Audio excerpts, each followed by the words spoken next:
Tragedies are fertile landscapes, but not for the things you want to grow. They grow lawsuits, rumors, and eventually every tragedy becomes a breeding ground for conspiracy theories. Sometimes those theories have just enough truth to be believable. Sometimes they're so far-fetched, you'd need a passport, a Sherpa, and 3 booster shots just to follow the logic. And sometimes the more you pick at the threads, the tighter the conspiracy weaves itself around you. I'll admit, when it comes to fire conspiracies, I'm a skeptic. I first studied the Beverly Hills Supper Club fire in college. Later in my career, I even taught a class where it was part of the curriculum. So when someone told me it was a mafia hit, I'm pretty sure I rolled my eyes hard enough to dislocate my neck. I started researching this fire because I wanted to put those rumors to rest. But sometimes the best laid intentions lead straight to hell. Sometimes the evidence can't paint the whole picture, especially when it's bulldozed right out from under the experts that might have been able to reveal the truth. While the families of 165 victims were laying their loved ones to rest, the investigation was being permanently and fatally flawed. Demolition, diversion, and distraction, wielded by people who were very powerful or very scared, or both. But that doesn't mean there isn't evidence. There is. Photographs have survived the annals of time, tucked into police files, and perhaps more interestingly, tucked into the basements of former investigators. Left out, perhaps intentionally, from the official record. And then there are the eyewitness accounts, the people who held dark truths close to their hearts out of fear for themselves and fear for their loved ones. But things change, people change, and eventually the stories of what they saw became easier to tell, insulated by the thick blanket of time. What doesn't change is science or evidence or the fact that fire science doesn't care about your PR strategy. And what certainly doesn't change is the tremendous collective trauma of the survivors of this horrific fire. Today, in the finale of Built to Burn, the untold conspiracy of the Beverly Hills Supper Club fire, we rip off the filters that have obscured the truth. We peel back those layers of personal bias as best we can, and examine what's left when we get down to the cold, hard evidence. Was the Beverly Hills Supper Club fire a tragic accident? Or was it a ghastly act of mass murder carried out by organized crime in a temper tantrum over not getting their way, like petulant toddlers with chest hair and access to accelerants? It's time to reveal the last piece of the puzzle and let the whole picture come into focus, right now on Crime to Burn.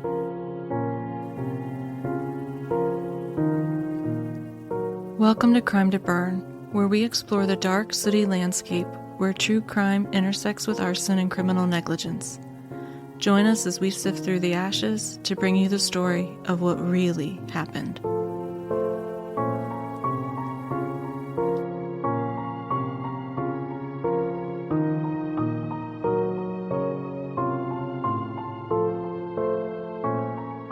Welcome back to Crime to Burn. I'm April, a fire protection engineer, former firefighter, and someone who thought a fire protection engineering degree would involve fewer mob plots and political cover-ups. But here we are. And I'm little Louie, assistant temporary intern, 3rd class to the devil. Yes, the devil. I do minor mismanagement and light corruption on weekends. Well, if this doesn't get me promoted to regional imp of passive neglect, I swear I'll start actually reading my emails. Oh. Last week, we gave you the gift of redundancy with a 2-episode drop. And if you haven't listened to our emergency bonus episode on the fight for justice for Paul Clifford, please go check it out this week. The call to action is already having an impact. The family was finally able to get a meeting with the Pima County attorney. Now, we don't know yet if the office will still move forward with the objectionable plea deals, but getting the voices of the victim's family heard, that's a huge win. But now is not the time to simmer down. The family is begging for justice for Paul Clifford, and I will not stop scrutinizing the justice system. If that scrutiny makes them uncomfortable, good. That's the sound of accountability knocking. So go listen and scrutinize. Scrutinize like your life depends on it. Scrutinize until the walls start sweating. Scrutinize until scrutiny becomes a sound you can no longer pronounce or emotionally process. Because apparently in Pima County, scrutiny is our only hope. Then be sure to like, comment, rate, review, and engage. Because your engagement matters in the holy battle against stingy algorithms. Help us find our audience. Other incredibly helpful things include sharing our content on social media, liking it, leaving comments, and reposting it. You can do all of that from the little glowing rectangle that's probably sitting in your hand right now. Just log into YouTube, X, Facebook, Instagram, or TikTok and bless us with your engagement, and in return, Steve will set a place for you at the sacred snack table. And for those of you snack table enthusiasts with unmet engagement needs, we're excited to announce that Patreon is going live very soon, probably within the next 2 weeks. Get ready because the snacks are fulfilling, the episodes are ad-free, and the perks are completely unhinged. Emotionally, spiritually, and logistically. You've never felt more seen, more sanctified, or more confused by a bonus tier. Be sure to grab your merch on Spreadshop so the world knows you have exceptionally good taste in both podcasts and attire. The link is in the show notes. And for those of you desperate to alert the other cults that your individuality has already been sacrificed to the cult of Steve, fear not. Exclusive Cult of Steve merch is coming. You've been sanctified. Let the garments reflect it. Hail, Steve. Last but not least, you can reach us at crimetoburn@gmail.com with your fire stories, case suggestions, and philosophical musings about fire, fate, and whether bureaucracy is just slow-burning arson with a paper trail. And finally, we've got features coming up with some of our favorite podcast friends, including David Don't Know, that's Dayvid, to help you find it, and another guest appearance coming up on Sasquatch and Sourdough. So if you are not already listening to those shows, go give them a follow and keep an eye out for our upcoming guest spots. You won't want to miss them. Steve will know if you skip them. He sees all, even through the fog of sourdough starter and paranormal conspiracies. That's some thick. And back to our own brand of conspiracy, the flammable kind. We're talking about the Beverly Hills Supper Club in Southgate, Kentucky. This is the finale episode. Just to quickly review, it was a big building with chronic fire safety issues, historically prone to bursting into flames. Once a mafia-run casino, allegedly, later reinvented by new owner Dick Schilling as a swanky 1970s nightclub. On the night in question, in May of 1977, a horrific fire breaks out in the Zebra Room and crashes the entire party. The egress design for this facility appeared to have been created by people who actively hated humanity, and the overcrowded cabaret room was packed to the gills, each exit having its own special kind of functional deficiency. The fire spread fast. By the end of the night, 165 people were dead in what would become one of the deadliest nightclub fires in U.S. history. And of course, the finger-pointing started before the smoke even cleared. Governor Julian Carroll promised the club owners he'd find out who did this, then turned to the TV cameras and basically said, "Don't worry, we're making sure the Schillings get nailed to the wall." Rumors swirled that the fire might have been intentional. A grand jury decided it was definitely not criminal negligence, though. Also, they decided that they were smarter than the NFPA. Because sure, why not let the state of Kentucky off the hook, despite the long list of known code violations that were never corrected and under their jurisdiction? Then, just to really seal the deal, the area of origin was bulldozed and all the debris relocated before NFPA investigators could properly do their job. And just when we thought the story couldn't get more bonkers, we talked to Shirley Baker, now Shirley Turner, who was in the Zebra Room that day, and she dropped some serious bombshells about who was there and what they were doing, and why she feared for her life. One of the things Shirley overheard was a little chat between Dick Schilling and a man who was trying to convince him to sell or share the club. And Dick, he wasn't interested. He told the guy no, probably assuming this was a normal business conversation and not whatever it actually was. And then, because this story never misses a beat, 1 month later, the Beverly Hills Supper Club burns to the ground. Now, I'm not saying that's suspicious, but if someone tells you you might not have it much longer, and then your business mysteriously becomes a funeral pyre with a cocktail lounge, you are not in a negotiation. You are in Act 1 of an arson plot. Me, I'd be installing sprinklers, sleeping in Nomex, and having my coffee blessed by a fire chaplain, because that wasn't a warning, that was a countdown. Then, as if this story wasn't already veering into Godfather Midwest edition, Mrs. Schilling receives a letter hand-delivered to her mailbox. Hand-placed, like a threat, with a personal touch. Well, you want your threats to have personal touches. The message, a literal ransom-style note warning with letters cut out of magazines and glued to the page like someone was trying to get cast in a crime caper as a cliche. And it read, "We burned you down once. If you rebuild, we'll burn you down again." Honestly, it's so on the nose it feels like satire. But when it shows up in real life, glued together and hand-delivered, it stops feeling campy and starts feeling criminal. And then the investigators, who were apparently just bursting with enthusiasm to get to the truth, decided the best course of action was to immediately demolish the fire's room of origin. You know, just casually bulldoze the zebra room before NFPA investigators could even set foot on site. Well, how else do you bulldoze something? It's going to be weird if you're all amped up. You got to kind of be casual about it. You're not going to, you know? Okay, I see your point. Because nothing says we're taking this seriously like destroying the evidence before the experts arrive. And when I say only the zebra room was demolished, I mean it literally. You can look at the photos from the investigation and it looks like somebody took a bite out of the building. The rest of the burned down structure is still there, still smoldering in some places. But the zebra room? Gone, flattened, removed like a missing puzzle piece. If investigators wanted the full picture, they were going to have to reconstruct it from the toothpicks it had been reduced to. And if that wasn't suspicious enough, things got real weird around access. State investigators, come on in, grab a clipboard, kick up your feet.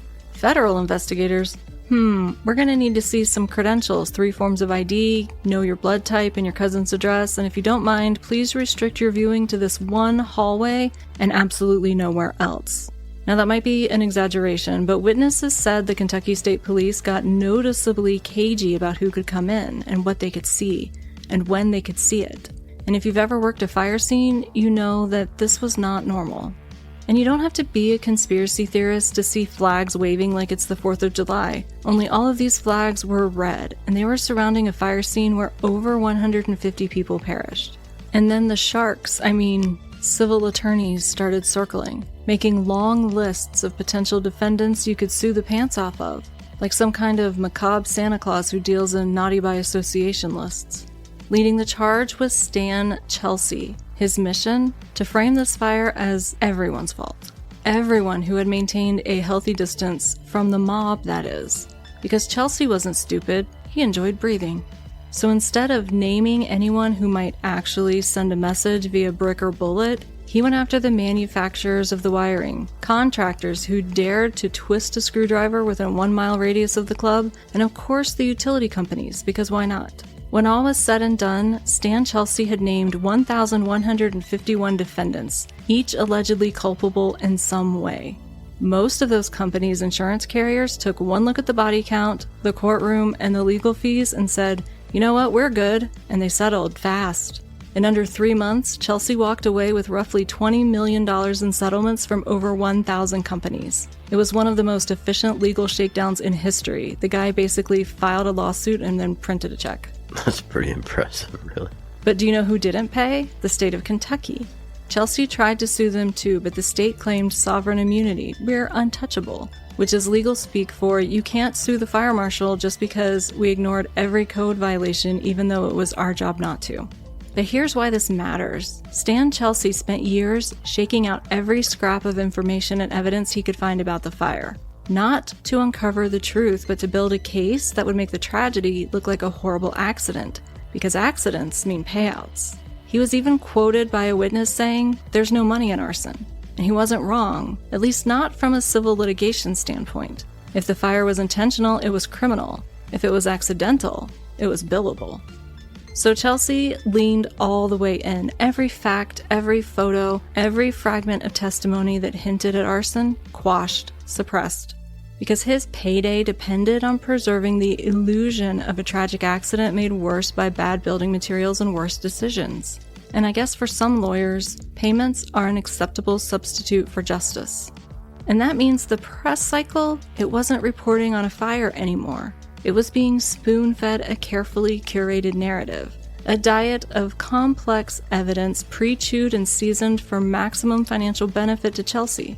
Like a bird?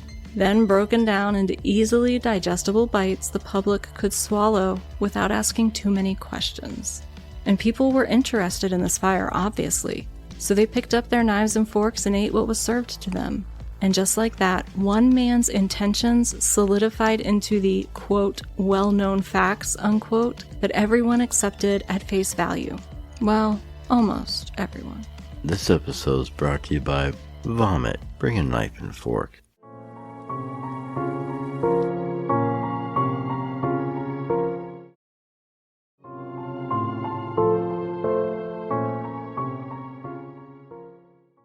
Among several employees of the club, there was no doubt that this was no accident. They were getting threatening phone calls warning them to keep their mouths shut. They'd seen weird events leading up to the fire, men working on systems no one had approved, like the Zebra Room's non-existent air conditioning. And they knew the mafia had always had a hand in whatever was happening at the supper club. And just because the new owner wasn't playing their game, didn't mean the game was over. Plus there were patterns. Fires, threats, forced compliance. Enough that the whispers no longer felt like rumors, they felt like warnings. One of the earliest and most widely repeated claims that the fire was intentional was actually just a massively misconstrued observation. And it stands as a stark warning about what happens when you draw conclusions without context. According to multiple witnesses during the chaos at the height of the fire, as panicked guests were desperately trying to escape the cabaret room, a man was seen slamming an exit door shut and using some kind of stick or plank of wood to hold it closed. For years, that image haunted the conspiracy corners of this case. The idea that someone was actively trapping people inside as if the fire itself wasn't terrifying enough. But that's not what was happening. But multiple people reported seeing this, and once it entered the public consciousness, it stuck like ash on the brain. It became part of conspiracy lore, a story so horrifically intriguing and brutally simple that it practically invited people to believe the worst. But that man, the one seen shoving a plank into the door handles, he was not trying to trap people inside. He was trying to force the doors back open. Yes, the doors that had been open initially. As the fire in the cabaret room grew, so did its appetite. Fires need oxygen to survive, and this one was inhaling like it had lungs the size of a jet engine. It had an appetite for destruction. It did. The only available oxygen came from those open doors, and the pressure differential became so intense that it sucked one of the doors shut. Imagine trying to breathe through a cocktail straw while sprinting uphill. That's what the fire was doing, woofing, pulling, creating a vacuum that fought against anyone trying to enter or escape. The man accused of being a merciless killer, he was actually just an astute observer of physics, using a wooden plank to create leverage, a way to pry the door back open against the forces of the fire's vacuum. Not a villain. A man fighting the laws of fire dynamics with desperation and a piece of scrap wood. But the conspiracy theories wouldn't die. They clung to the story like smoke to upholstery. A Cleveland fire captain that was there that night as a patron later said that in all his years on the job, he'd never seen a fire move that fast.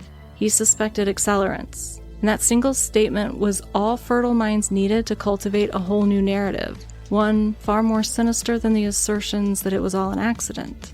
But sometimes conspiracy theories aren't born in fantasy. They're born from a thread of truth, sometimes thin, tenuous, but sometimes that thread is thick and sturdy, so tangled into the fabric of what happened that even 40-plus years of denial, doubt, and distraction can't quite unravel it. And other times, they're born of one incredibly intoxicated fly.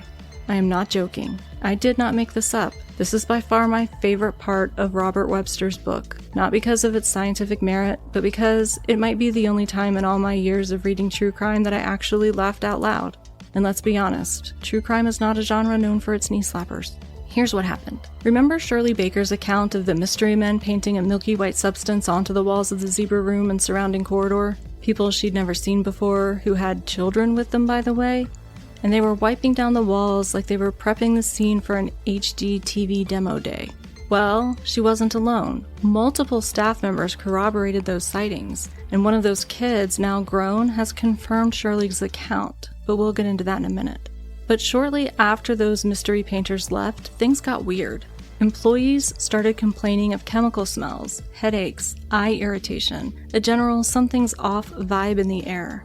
Then, around 5:40 p.m., two men in the main bar noticed something so unusual, they felt compelled to report it after the fire happened.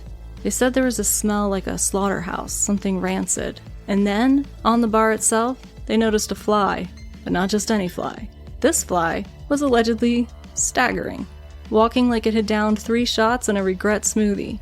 One of the men described it as moving dizzily and drunkenly. Was he a cop? I don't know.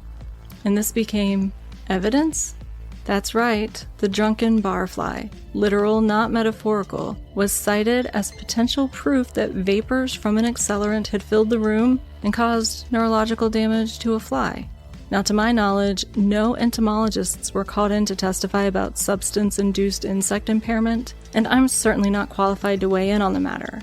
But I am qualified to say this is the most unintentionally hilarious piece of evidence I've ever read. I'm not saying it's wrong, I'm just saying it's absolutely hilarious. But let's get back to the evidence I'm at least somewhat qualified to comment on, the allegations that there was an accelerant used on the walls. Recall those mysterious individuals painting the walls with some kind of milky white substance. Now, one of those 2 children allegedly present with those adults has since come forward, but I have to be honest, her credibility is, complicated. According to her birth certificate, she would have been around 1 year old at the time of the fire, but she insists that her birth certificate is not accurate. She says her birth certificate was changed and that she was actually 4 or 5 when this all happened. Why was it changed? Her explanations are vague, but describe some deeply traumatic conditions that she endured that were heavily tied to serious criminal elements. So maybe it's possible, or maybe it's bunk. But according to her version of events, she rode in the car with the adults to the supper club. The adults brought buckets with them and began applying the substance to the walls while she and another child waited patiently in the Empire Room. Then, suddenly, the adults rushed back in to collect them, saying they'd been spotted and they had to leave, fast. Now, whether or not this woman is who she says she is, that's up for debate. But even if her story doesn't fully check out, she's far from the only one describing the bizarre wall-washing ritual. Multiple busboys and waitstaff recall seeing people they didn't recognize wiping down the walls with a white milky substance. It wasn't part of the normal cleaning procedures, it wasn't routine maintenance, and it sure wasn't subtle. Honestly, between all the witnesses, it starts to feel less like a routine janitorial task and more like some kind of cultish drywall day spa. A suspiciously synchronized milky massage ritual no one seems to have authorized. And that's the part that I am comfortable confirming. Whatever this was, it wasn't normal, and it definitely wasn't accidental. But here's the thing about accelerants, as I've explained in multiple episodes. So if this is your first time here, buckle up, you're about to get a crash course in Fire Science 101. Liquid accelerants and solid fuels don't burn, their vapors burn. When exposed to heat above their vaporization temperatures, those liquids release flammable vapors. Those vapors then mix with oxygen, and when they encounter a credible ignition source like a spark or open flame, they ignite. That initial combustion process produces heat, which vaporizes even more of the fuel, allowing the fire to continue to grow. And that's the magic or horror of volatile accelerants. Now, what makes accelerants useful for starting fires is that it can vaporize at room temperature without needing that external heat source. That's what makes them so dangerous. Just one spark and boom, you've got a fire. But here's the catch. Volatile liquids evaporate. That vaporization at room temperature, that's called evaporation. The more volatile the liquid, the faster it evaporates at room temperature, and the faster its effectiveness accelerating a fire expires. Leaving gasoline, acetone, or paint thinner on a surface for a few hours, it doesn't sit there and patiently wait to become evidence. It disappears into the air. The flammability clock starts ticking the moment it hits the surface, and once that vapor is gone, the volatility is gone too. So if someone were slathering gasoline or another volatile liquid onto the walls hours or even an hour before the fire, they weren't helping to spread the fire, they were just wasting perfectly good accelerant. And let's not forget, most accelerants aren't milky white. So I did some digging. Now, there are gel-type fire starters used in special effects. Think action movies and pyrotechnics, those controlled fireballs where the actor still has his eyebrows afterwards. These gels can be applied to surfaces and ignited safely, relatively speaking. But even those are only volatile for a short window, maybe 30 minutes after application tops. But you've got to use them fast or they'll evaporate into useless goo. And here's the kicker. They're specifically engineered to have a lower heat release rate. Why? So your special effect stays special and doesn't accelerate into accidentally leveling the entire movie set. They're literally marketed as cool-burning gels, which is great for Hollywood explosions, not so great if your goal is burning down a building in under 10 minutes. But some have suggested that the mystery substance applied to the walls was something called liquid graphite expander. The problem is, they don't usually tell us how they came to this conclusion. I came across a video of an author discussing mafia activity in the area who claims that this product was used as an accelerant in other suspicious fires. I don't have a copy of his book to explore whether those claims are sourced, so it's possible he does cite something credible. But based on the interviews I've seen and the research I've done, I haven't been able to find any documentation or fire investigation records that support the idea that liquid graphite expander was commonly used as an accelerant, let alone in multiple fires. That doesn't mean it's impossible, just that if it happened, the evidence isn't really available online that I can find.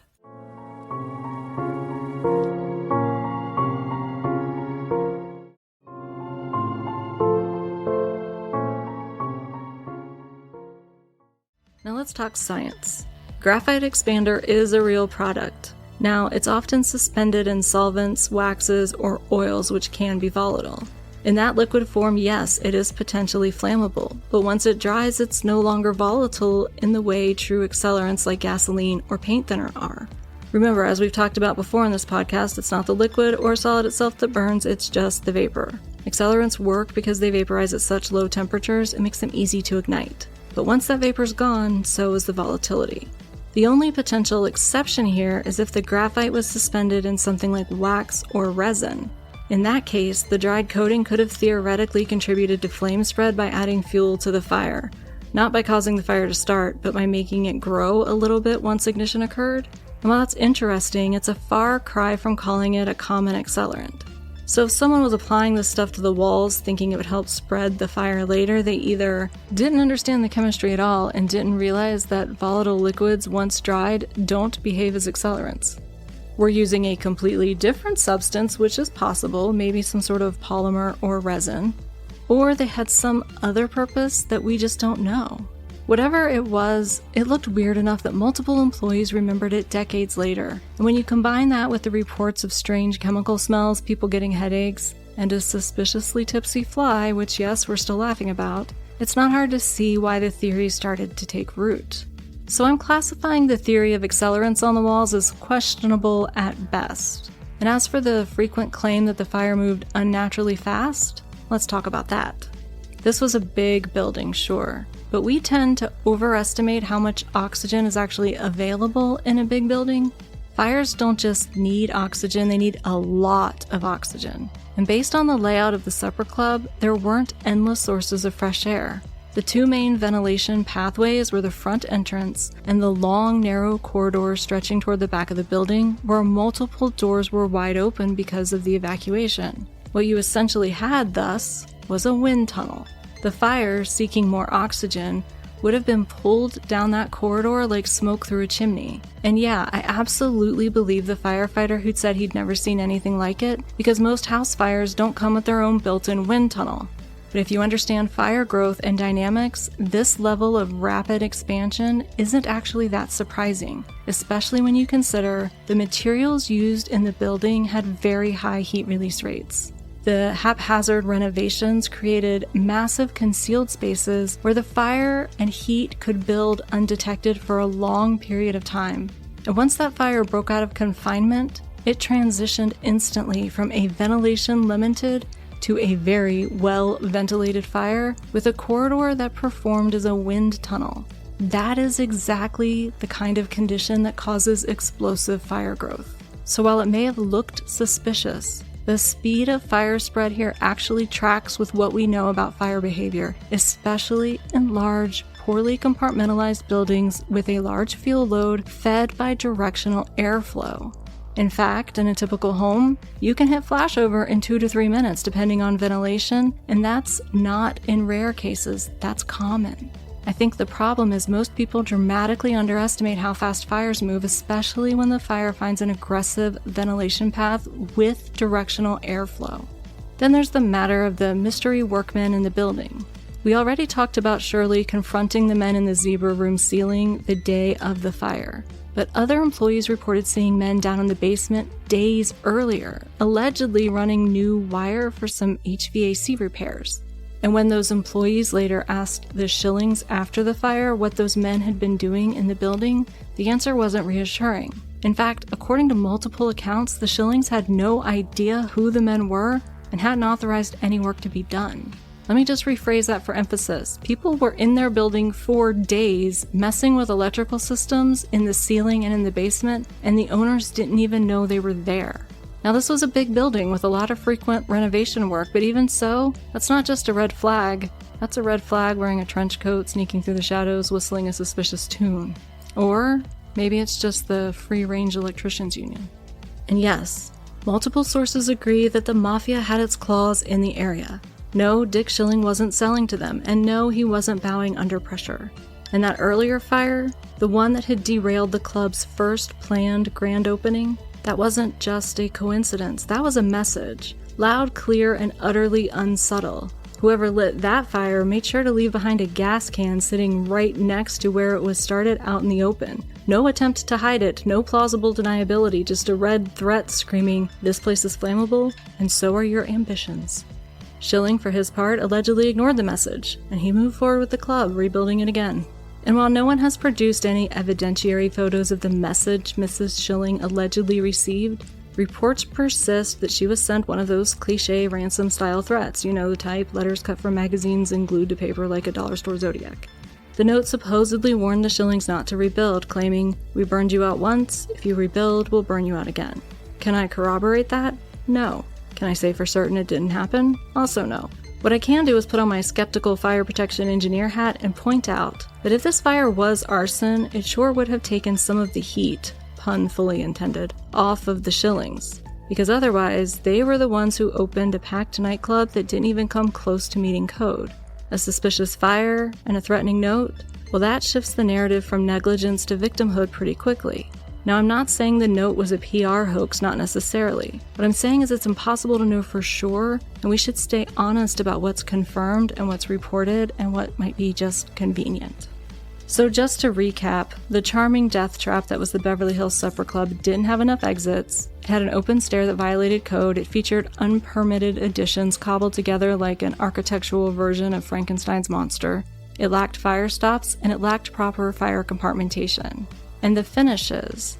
According to the official reports, they didn't even meet the minimum requirements for flame spread and smoke development for that time period, which is saying something because the fire codes in the 70s were way more relaxed than they are today.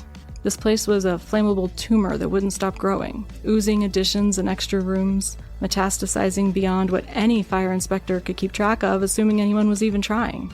Now, I'm not saying the Schillings were maliciously culpable, but here's the thing about culpability. It doesn't require intent. Negligence is enough. And when you open a glitzy club packed with people and barely any of the protections needed to get them out safely, that's not just unfortunate, that's negligent culpability. And then there's David Brock, a club employee who is reportedly close to the Schillings. He's quoted in multiple sources as saying that Dick Schilling told him directly, "They burned me out." They, in this context, being the mob. Now, I've tried to reach out to David Brock via Facebook, but so far, radio silence. If you happen to know him, please feel free to pass along my contact info. I would love to speak with him. The podcast email is crimetoburn@gmail.com. Just tell him it's about the fire, he'll know which one. And David Brock wasn't just a former employee, he worked closely with Robert Webster on the book The Beverly Hills Supper Club, The Untold Story, which I've cited in the show notes. One of the more fascinating parts of the book is the absolutely bonkers level of resistance they faced trying to get access to records about the fire. At one point, they were straight up kicked out and told that they'd had enough time to review the dozens of boxes and evidence in just like a couple of days. Like, thanks for stopping by, we've decided you're done now. It sure smells like a suppression campaign if their accounts are true, and frankly, I have no reason to doubt them. I've submitted FOIA requests myself, and let me tell you, some agencies would rather wrestle a live bear than hand over a public document. But David and Webster were relentless. They hired attorneys, kept pushing, and eventually uncovered a treasure trove of information. Though interestingly, some of the most revealing of it, especially photos, they weren't found in the police files at all. You see, one of the investigators had dozens of photographs that had somehow not made it into the official records. Where were they? In his basement. Just chilling in the archives of, nope, you can't have that. Because they were taken in an official capacity, and through what I can only assume was a gymnastics routine worthy of Olympic FOIA medaling, Brock and Webster eventually obtained them in a lawsuit. Now here's the part that really sticks with me. That investigator had initially admitted to Brock on the phone that sure, he had the photos, But the moment he found out Brock was investigating the arson angle, suddenly no more cooperation, no more comments, just shutters drawn and lips zipped. It's always very telling, isn't it, exactly when someone clams up. And some of those recovered photos, they're out there now. You can view them. And the most telling ones, at least in my opinion, are the shots from the basement. Now, according to the official report, the basement wasn't part of the fire story. There was no evidence of fire damage down there, which conveniently eliminated it as any possible point of origin. But the photos say otherwise. In one image I've personally reviewed, there's a very clear and distinctive V pattern on a basement wall. For those of you unfamiliar, that kind of pattern typically forms when flames travel upwards and outwards from a single ignition point. And in areas that don't experience flashover, where the whole room doesn't ignite at once, those V patterns can be some of the clearest clues pinpointing a fire's origin point. So yes, there was a fire in the basement, maybe even more than one. And when you have multiple points of origin, that's almost always indicative of arson. But before we go running down a rabbit hole with a gasoline can, let's put on our skeptic's hat just for another minute. One of the most widely accepted accidental fire origin theories in this case involves faulty aluminum wiring that allegedly ran through the walls and ceiling above the zebra room. If that theory is correct, then it's plausible the electrical system experienced cascading short circuits. In an old, poorly maintained, or frequently renovated building like this one, overloaded panels could have easily sparked small secondary fires in the basement, completely unrelated to the initial ignition point. So while these photos are compelling and deserve far more scrutiny than they were given back in 1977, I wouldn't go so far as to call them the smoking gun that some conspiracy theorists claim that they are. But they do raise serious questions about the official narrative, especially when the evidence contradicting that narrative was left to gather dust in somebody's basement.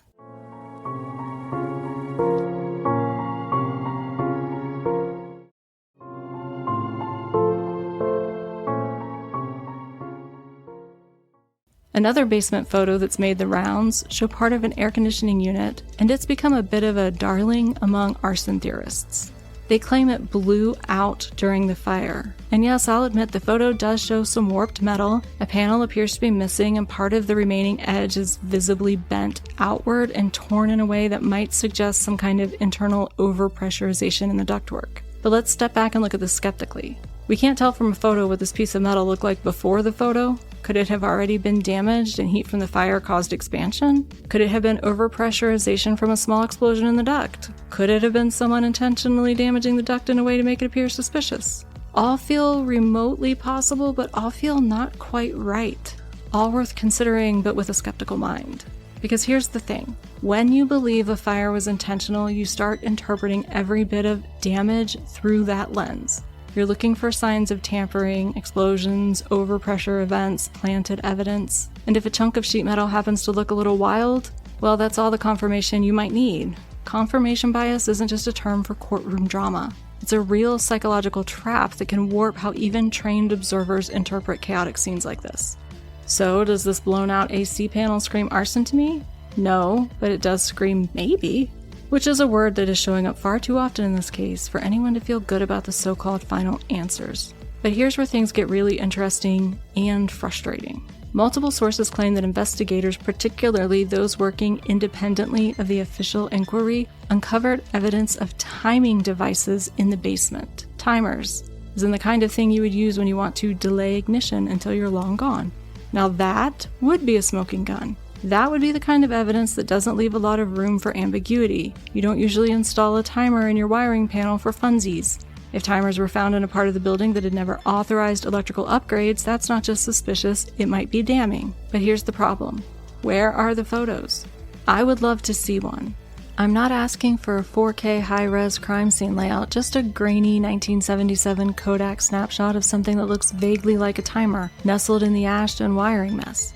And 70s bush. Not 70s bush. I'll squint, I'll zoom, I'll even accept an annotated Polaroid with a Sharpie circle around it and a helpful "this is the thing," but nothing. We've got photos of a blown out AC unit, we've got V patterns on the walls, we've got a fly allegedly staggering around like it just stumbled out of a frat party. But we don't have photographic evidence of the one thing that would irrefutably tip this toward arson, a timing device placed intentionally to trigger the fire. So I'm not saying those timers weren't there. I'm just saying until someone produces a photo, a diagram, a sworn statement with corroboration or something, I have to treat that claim with the same caution I treat everything else in this case. It could be true. It could also be myth, misinterpretation, or a gossip-fueled game of telephone. The longer something like that goes without verification, the more it starts to feel like legend. And then there's the electrician. He testified during the civil trials under oath that he did not use aluminum wiring in the club. He even came armed with receipts showing that he had purchased copper wiring. But here's the problem. The evidence shows aluminum wiring in the club. It's in the walls. It's documented. So either that electrician was lying through his teeth to avoid culpability, or he genuinely installed copper wiring and the aluminum wiring was added later or even planted. Could he have been trying to just save his own skin, knowing that aluminum wiring, especially the kind used in the 60s and 70s, had a bad reputation as a fire hazard? Absolutely. Could he have told the truth and someone came in behind him and did something shady? Also yes. When your crime scene looks like a barbecue pit and everyone's suddenly experiencing selective memory loss, the truth tends to get a little slippery. And in a case like this, with mafia influence, insurance payouts, and 1,151 civil defendants in the mix, there were plenty of people with motives to lie, rewrite history, or just quietly forget what they once knew. That's just a balls move, suing that many people at once. That throws a big wrench in the whole thing, So, aluminum wiring. Yes, it was there, but how it got there, that depends on who you believe. And it also sounds pretty implausible that someone would just, plant some wiring. But how did they bulldoze the crime scene, but then still find the aluminum wiring, but then... Oh wait, it's going to get a little thicker before we leave the bulldozer thing. But the employees that saw the people working in the basement, they saw the people pulling wiring in the basement. So there was somebody that was there. When you say pulling wiring, are you talking about like an electrician pulls wire through conduit or like removing wiring? One or the other. They were doing something with wiring. The employees didn't know what. It would be super weird for someone to come and plant some aluminum wiring. I'm not going to put that beyond like the psychotic mind ramblings of the mob, at all. Right. They might just do some like that, but it just seems implausible. I would agree with you. But the immediate destruction of just one part of the building, not the whole site, just the zebra room, that doesn't feel like happenstance. That doesn't feel like coincidence. That feels like someone walked in with a very specific checklist and a sledgehammer and said, start here. And there are photos, actual photographic evidence that show it. It was intentionally demolished while the rest of the charge structure remained intact around it like a forensic diorama. Was it demoed because it was unstable? I don't really think so, but no one has given any other more plausible explanations either. And the most shocking part, this demolition was allegedly carried out on the direct instruction of then-Governor Julian Carroll, because nothing says we're taking this investigation seriously like bulldozing the room where the fire started before the NFPA experts have a chance to step inside. It's like the state walked into the most important arson scene in Kentucky history and said, cool story, let's throw out the first chapter. So I started wondering, why would Julian Carroll, the governor, authorize the destruction of the very room where the fire started? And as with all things in this case, there are theories. I won't go through them all. We'd be here all day and we might get subpoenaed. But among the greatest hits are the usual rumors, including the idea that Carroll was bought off by the mob. But the theory I find far more compelling is this, that Julian Carroll was allegedly involved in a sex scandal. A scandal that would have made him ripe for extortion by anyone who had the receipts. And those who controlled most of the sex trafficking in the region at the time? If you said the mob, congratulations. You've won this episode's Smecker Award for Deductive Excellence. I would have said like Abercrombie and Fitch or Disney World. And look, it wasn't just rumor. Around the time of the fire, Carroll reportedly increased his personal security detail. The man was clearly scared. And if there's one boogeyman haunting northern Kentucky back then, it wasn't the free-range electricians union, and it sure as hell wasn't the shillings. It was the guys showing up uninvited making suggestions about selling the club and waving around blank checks like Monopoly money laced with threats. And let's talk about the Cleveland Syndicate for a second, because if there ever was an organized crime group with a very particular set of skills, it was them. Very steamy. They had an MO so consistent it could have been trademarked. Fire first, questions never. Over a 7-year stretch leading up to the Beverly Hills Supper Club fire, 6 other clubs in the region burned down, most under highly suspicious circumstances, and several confirmed as arson. In some cases, investigators even found accelerants. At some point, you stop calling that coincidence and start calling it a pattern. But here's the wrinkle. When the mob started fires, they usually did it under empty roofs. Arson was for sending messages, collecting checks, clearing the board. It wasn't supposed to make the evening news with body counts, unless something went wrong, unless this fire lit up a few hours too early, unless those alleged timers in the basement were ticking toward a demolition that was never meant to include a full house. And if you believe the whispers from that era, the warnings, the intimidation, the long shadow of fear that kept the witnesses quiet for decades, then yeah, this wasn't just possible, it was plausible, maybe even predictable. And remember that civil attorney who sued over 1,100 people in the name of justice and financial windfall? Yeah, that guy? Well, during the trial, he presented what he claimed was a smoking gun piece of evidence. A wall panel allegedly from the zebra room that showed charring inside the wall cavity originating from a power outlet. He argued that this proved the fire started with the wiring inside the wall and was therefore accidental. Now let's pause, because proof is a strong word here. Fire inside a wall doesn't scream accident, it just means that's where the ignition happened. An ignition can be intentional or unintentional, but here's where it gets even more interesting. When I spoke with Shirley Baker, the same former employee who witnessed the strange pre-fire wiring activity, she brought up this exact panel and she said flat out, but that panel didn't come from the zebra room. Why? Because the panel in question had outlets positioned higher up on the wall. In the real zebra room, the outlets were low to the floor, deliberately hidden to preserve the upscale aesthetic. It was a space used for weddings, private parties, elegant affairs, and no one wants a plastic wall plate photobombing their reception pictures. Now, I haven't seen this panel myself, but Shirley worked that room. She knew its layout like the back of her hand. And the fact that she called that detail out, unprompted by me, that stuck with me. And perhaps the most persuasive piece of evidence, at least for me, is the official memo documenting an in-flight conversation turned police report. According to Robert Webster's The Untold Story and other supporting sources, a tipster testified that while on a commercial flight in the weeks before the fire, he overheard 2 men discussing a plan to burn down the Beverly Hills Supper Club. Then it happened. This wasn't hearsay or gossip, it was a documented memo sent to a federal investigator. That memo remained suppressed for decades and only surfaced when Webster and Brock began digging into the archives that they were stonewalled from seeing decades earlier. They discovered it among the files that had never been released to the public. And while the memo has some redactions, I can attest to the fact that there are copies circulating and they appear to be the real deal. And that distinction matters. It transformed this from idle speculation into reported intent. So this isn't some Fire Lore 101 anecdote, it's official documentation, and if it is legit, people literally talked about burning down the club weeks before it burned down. And that changes the narrative. And for anyone who thinks this fire was nothing more than a tragic accident, was the most plausible explanation, well, this memo makes that a significantly less tenable position. I heard 2 people on that plane saying they were going to burn that club down. Well, if that's true, then this fire was planned. We just didn't see the blueprint until decades later.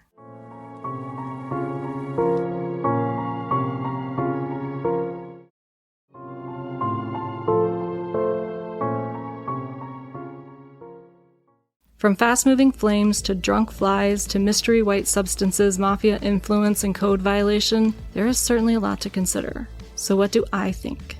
I think arson is possible. There's enough circumstantial evidence to make that case. From the early and suspicious destruction of the zebra room to multiple corroborated accounts of mafia pressure and a documented pattern of mob-related fires in the region at the time. But I don't fully buy into the theory that the fire had to have started in the basement. With reports of unauthorized workmen in the zebra room's ceiling, and that being the first location where flames escaped concealed spaces, I lean toward an electrical short in the ceiling as the initial trigger. Employees described hearing popping sounds and strange noises in the wall and in the basement before the fire, but that's exactly what you might expect from a fire growing in concealed spaces where it's heating up utilities and ductwork. I do believe the investigation was hampered deliberately, but not because someone intended to kill 165 people. I suspect the fire started earlier than planned, and when it did, the mob or someone else had everything to lose by letting the truth surface. As for the milky white substance on the walls, I don't expect we'll ever get a clear answer. Maybe it was someone who didn't understand how quickly volatile vapors evaporate. Maybe it was mixed with wax or resin to create some sort of permanent accelerant. I genuinely don't know. The fire's rapid spread? Totally explainable. That long, narrow hallway acted as a wind tunnel, and once the fire transitioned from ventilation limited to ventilation fed, it had everything it needed to explode forward with terrifying speed. But the staggering loss of life, that wasn't just the fire. That was also the building. Not enough exits, an open stairwell, no fire barriers, unpermitted additions, non-compliant finishes. The Beverly Hills Supper Club was a flammable tumor that kept growing unchecked. And for that, yes, I believe there's culpability. Not necessarily malicious intent, but negligence. The architect, the local code officials, and yes, even the Schillings. But in terms of the fire's cause, we're left with strong suspicion but no smoking gun. No conclusive proof that allows us to definitively rule out accidental ignition. That doesn't mean it was accidental, it just means we can't say for sure. So I'm passing the question to you. What do you think happened? Was it faulty wiring, a rushed renovation, or something darker, something planned? Maybe I'll even figure out how to add a Spotify poll so you can cast your vote. When I started this investigation, I did not think it was arson. Now, I believe it absolutely could have been. As for justice, the families of the 165 people who died that night have never seen a single criminal charge, and maybe they never will. But there's no statute of limitations on murder, so maybe one day someone will come forward and finally reveal what happened on the night of May 28, 1977 in Southgate, Kentucky, in one of the deadliest nightclub fires in American history. And that concludes Built to Burn, the untold conspiracy of the Beverly Hills Supper Club fire, right here on Crime to Burn. Thank you for taking this journey with me through smoke and silence and decades of unanswered questions. I coated it in mayonnaise. That's how white I am. I just coated a hamburger in mayonnaise. I've coated chicken in mayonnaise before, but not a live one. Well, I guess it doesn't matter how the chicken felt about it. I was going to eat it anyway.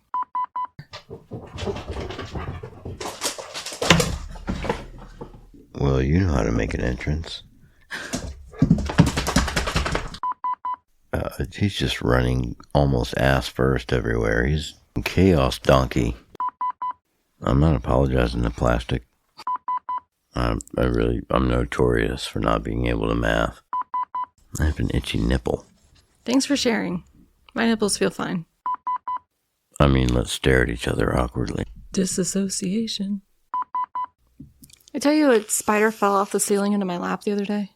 No. Yeah, and I didn't scream, and I was very proud of myself, but I did jump up and run out into the middle of the floor over here and strip off all my clothes and shake them out. Well, that's better than punching yourself in the face. Right, well, it didn't fall on my face. That's how you start a Wednesday off, right? Let's just shave it and go minimalist. Let's get weird. But sometimes the best laid... Nope. I'm gonna need some water. Stand by. Sometimes the best laid interns tell stories later. I just heard what you said. It took a minute to penetrate. No pun intended. That's not what the intern said. And distraction wielded by people who were very powerful, but can't talk. You're fading. You're fading out. Come back. Don't go to the light. Back that thing up. I'm drinking the water, man. I haven't had any soda today. Can I get you a cup of Drano? Scared of phlegm. That's how you say it, right? Annals of time? No, you actually pronounce it anals. I don't believe you. What's the plural for anus? Let's not Google that. No, I haven't composed very many ransom notes. Have you? No. Well, I'm going to cut all that out for plausible deniability. I'd apologize, but it was involuntary. Like my... Was actually just a massive Was actually That's just... a big Irishman. They clung on... To Uranus? Why are they There's a mop in the wall. Have you ever dried liquid that's like, where's the dehydrated water? One of the more fascinating parts of the book Came from my stomach. Fly allegedly staggering around like it just stumbled out of a frat party. Speaking of stumbling around like you just stumbled out of a frat party. Oh, this is real suffering, man. Go take Daddy outside. This is not a trap. It's not real. He's having butthole problems today. I'll even accept an animated anus made of Sharpie. Nope. An annotated Polaroid with a sphincter. that show the zebra room wasn't just damaged. Nope. Sorry. I can't read my own writing. It wasn't just damaged. It was f***ed up. And there are photos, actual photographic evidence. Of a doomed dog. Like a forensic diorama. Nope, I read that wrong too. You got forensic diarrhea. Bulldozing the room where the fire started before the dog started whining. Why would Julian Carroll, the governor, authorize the dog to continue to sing? Our dog is having a butthole crisis. All right, let's try to get through this. We're so close.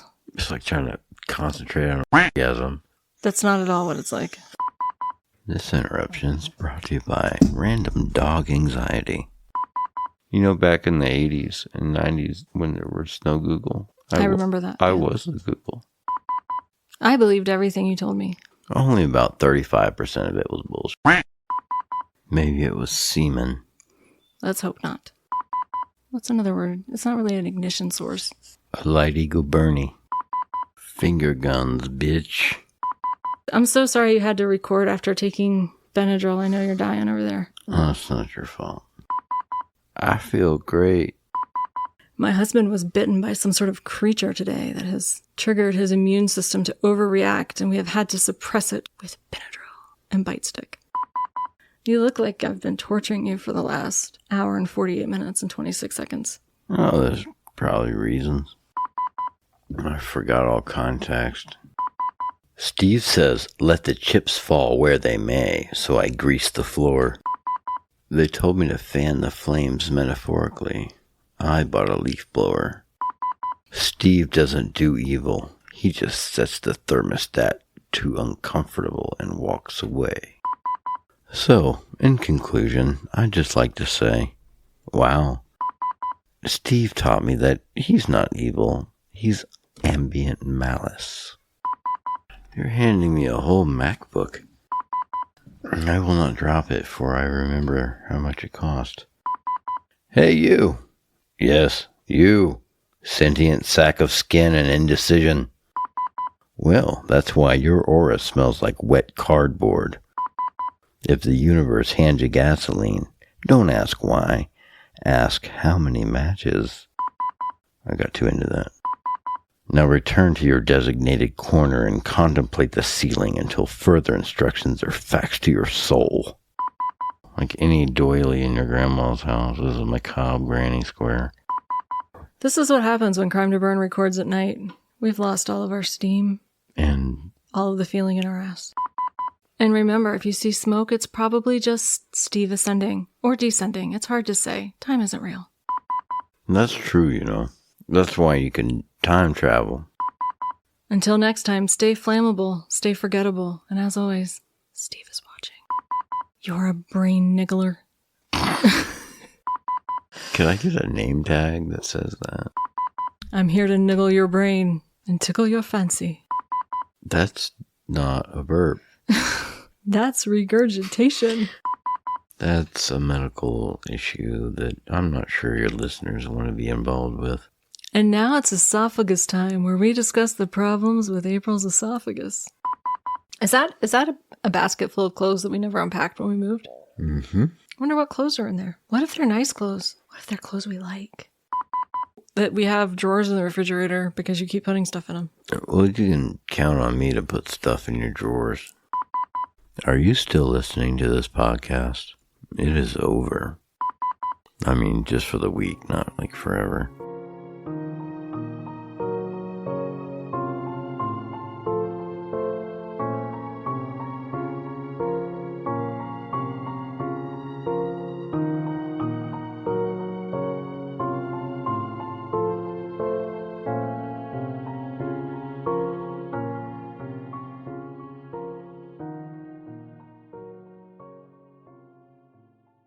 Crime to Burn is a production of Crime to Burn LLC, where we light fires in your brain and not your buildings. All rights reserved.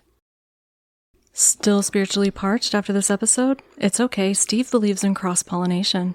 Here's a trailer for a show we think deserves to infiltrate your ear holes in a good way.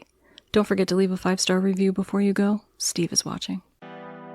Hey BC3 crew, and listen, I know you're like, BC3 crew, but listen, yes, if you're here, that means you're part of the BC3 crew. I'm already claiming you. My name is Jasmine C.L. Prince, and I'm here to introduce you to my new true crime podcast, Black Coffee, Crime, and Crochet. Now, I know what you're thinking, another true crime podcast, and I get it. Trust me, I do. But let me tell you why you need to be a part of the crew. For real. We're talking true crime, right? But with a twist. We're covering exclusive cases by Black men and women. And we're talking fraud, scams, and even murder, okay? Murder. And that's your typical gang and drug murders. No. We covering frauds, scams, influencer people just taking people's money for no reason. Y'all remember the PPP stuff? Yeah, we're covering that. That's crazy. So make sure you join me every Tuesday for Black Coffee, Crime, and Crochet. Subscribe now and let's sip, stitch, and spill some true crime tea.